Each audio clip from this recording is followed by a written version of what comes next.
We're rolling. This is a two headphones video today. I have previously reviewed the Edifier H850 and H650 and one of the earbuds, P180.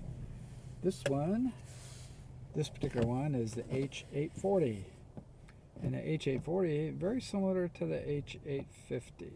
I would say probably not exactly as smooth in response, but then again, that's going to depend on what burn-in does here. It's not bad right now, and the sparkle on the top end is amazing. My favorite track for testing, David Chesky and Won Jung Kim, Girl from Guatemala, and at 3 minutes into that track is a burst of highs that's just incredible. Everything, glockenspiels, triangles, bells, whatever. A strong burst, and it sounds pretty musical. Get a lot of tone with this one, more so than the other headphone I'm going to show. This is the H840. Said it's very similar to H850, and here we have my ears are average size, and this is a snug fit. So for people with really large ears, this is going to be it's going to be an on ear instead of a round ear, but it fits around my ears pretty good. But we got a nice soft squishy ear pads here, very nice, nicely made headphone. It's probably mostly plastic here, but metal headband, of course, and it's a double entry, and but it's got a great sound, and it's not expensive, about $40, and the isolation is very moderate. There's some, not much, but it's useful. Good enough to use outdoors if you're not right next to heavy traffic, and leakage is very low. So this is the headphone you can use in a library or whatever. Very low leakage. Looks like the cable's about 4.5 to 5 feet. We have a very standard headphone plug here, 3.5 millimeter standard connector. And the cable has some strain relief. Doesn't look heavy duty. If you don't tug on it too hard, can't get too much, it might last quite a long time. The ear cups fold flat one of the directions like that. They have a decent, very decent adjustment. Let's see if we can do it this way. You know, like vertically, there's some vertical adjustment. You can see it with the ear cups here.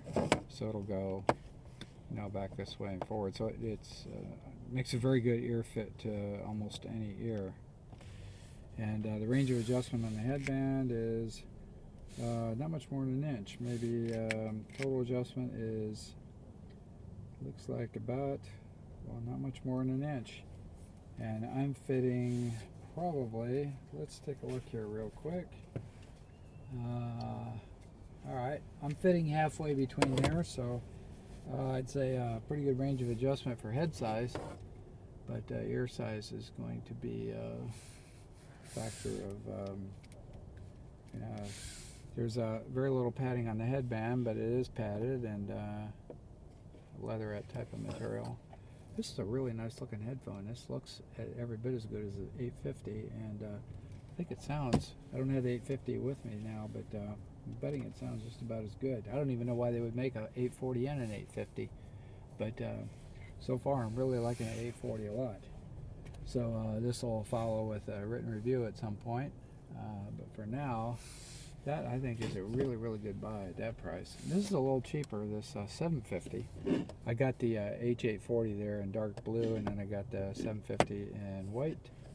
And their ear pads are nice and soft, but they're the solid type. You know, in other words, there's no hole there. You get the, we can see that here. Come on, I'm doing this in my car, so there we go. It's kind of like, oh, I don't know, some of the Bose, cheap Bose headphones. Well, not cheap. The $180 Bose headphone, the OE2 or the OE Sound True or whatever, isn't a tenth as good as this Edifier. This Edifier is 10 times better in sound quality, but of course the Bose is Bose, so it's, you know, gets the high price tag. But this is good. Folds up. It's $750. The 750, unfortunately, while it has moderate isolation like the 840, the 750's leakage is a little higher, and if you play it at a nice audiophile volume level in an office or a library, other people are going to hear it. So that's not going to work unless you keep the volume very low. But anyway, it folds up. Comes with a bag. The 840 did not come with any bag that I know of. And it's just a cloth bag. Good to carry. Doesn't offer much in the way of protection. Both these headphones come in boxes that look like this. Standard retail boxes, plastic, so you can see through on the front. Whoops, and a little bit of writing on the back, which I can't quite get into the picture there, but there you see writing on the back. But anyway, these are terrific bargains. Edifier is a great brand, good sound. Here's that bag, by the way, for the 750. Nice little cloth bag with a drawstring on it.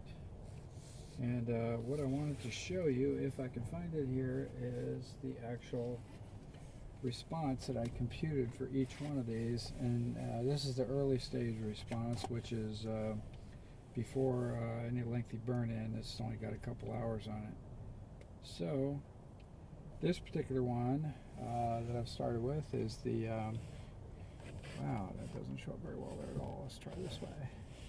There, we can see that curve.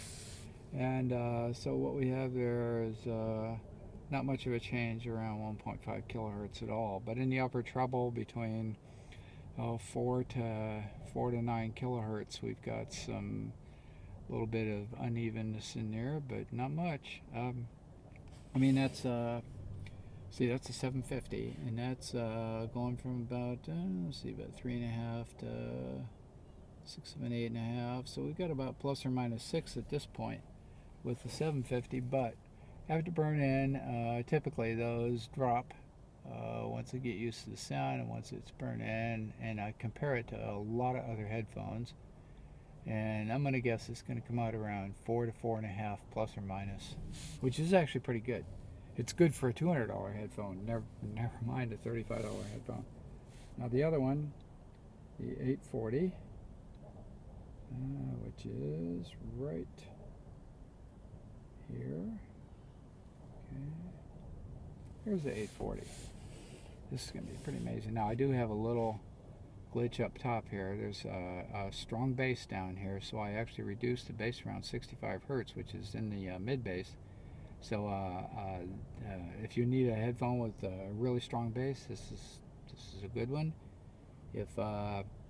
If you want a more normal bass and everything else, you could turn the bass down just a slight bit. But it's not a heavy bass like some of the DJ headphones. Not like that at all. Just a really solid, strong mid bass there. And then on the upper end through the mids and so on, we've got essentially nothing. And the glitch I see up here at the top is plus 6 minus 5 from 5 to 9 kilohertz. So I'm hearing a little bit of a 9 kilohertz peak, which is pretty common on headphones. I've got some exceptions to that, but most of them have peaks right around there. And 5 kilohertz dip. Now that varies a lot on headphones. I've got some that are real strong at 5 kilohertz, some are really weak at 5 kilohertz, and well, this isn't much. So basically, that'll come down to probably about plus or minus 3 by the time we're all broken in. But the point is that the 750 out of the box, it's going to sound, I don't know, a little bit mid-rangey in terms of having an emphasis maybe around 1 to 2 kilohertz, a little bright there, a little forward maybe, and but perfect bass on a $35 headphone, a perfect bass. Yep. And on the 840, the 840 sounds very hi-fi out of the box. Love it. And so I think anybody that buys this thing's gonna be real happy with it. And you can always do a little adjustment to it if you need to get a more perfect sound. But the sound coming out of those drivers, when you hear that test track that I mentioned, that'll be the convincer, because the tonality in there is really, really good. The 750 doesn't seem quite as good, probably because it's a little more ragged up on top, but the tonality here on the 840 is just amazing. So top quality headphone, only 40 bucks retail. Thank you very much.